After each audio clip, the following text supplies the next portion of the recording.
Hey, so I just wanted to take a minute and kind of talk about like who I am and what led me from, from A to B, point A to point B. And um when I was younger, I was always the bigger girl, always. Like I was even in elementary school, I was always taller than everybody else, bigger than everybody else, but I never really paid attention to it until sixth grade. When I went into middle school, I would notice that all of these kids were still in juniors or, kid sizes, the 14, 16, and I was in junior sizes of, size 5, I think I was. And that was the year that someone in my family started just emotionally abusing me, I guess you could say. Like every day I heard from him of how fat I was, how ugly I was, how hairy I was, just anything that you could say to get at me, that was what I heard from him. And I didn't hear anything else. Like my mom never, I guess it was my brother. My brother would say that to me every day. And my mom never knew. I never told her.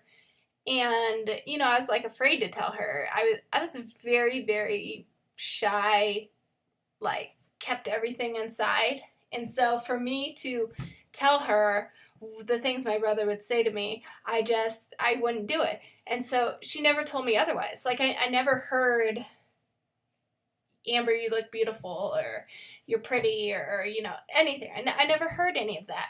And so it was, when that's all you hear is that you're ugly, you're fat, you're worthless, you're hairy, like you just start to believe it. And I heard it every single day from sixth grade to freshman year, every day. And my brother was so mean to me, so mean. And my self-esteem was never great to begin with and just went way down. And when I got into sophomore year of high school, I started actually having, friends that I would hang out with. And I got my first boyfriend, and, it was I felt okay, but on the inside I was still, thinking of myself in those terms that I've been told for so long. And so it was, a sophomore year, I had a boyfriend, and I lost my virginity to him, and he broke my heart, right after.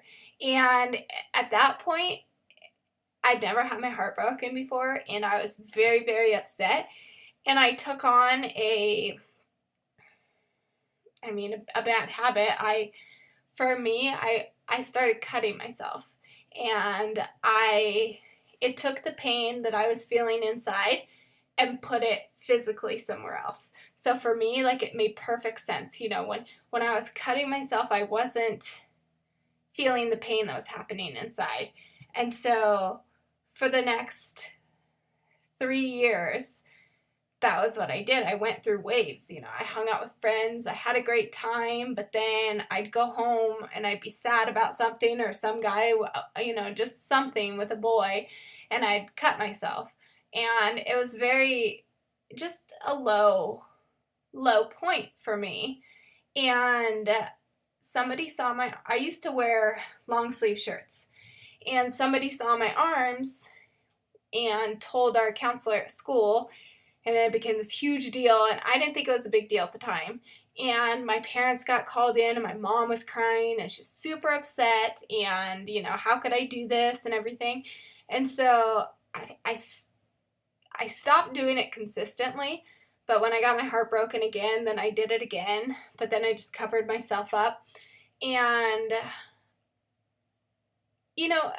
then I had a relationship. I married my ex-husband at 19, started having kids, and it was just, for me, it was just one thing after another. I never took the time to focus on me. I was always doing something else. So I didn't have when I had my children, it gave me a purpose. It gave me a reason to keep living. Like when my son was born, everything made perfect sense. Like I absolutely was just enthralled. Like I love my kids. You won't, they're my why. I mean, everything I do is for those three.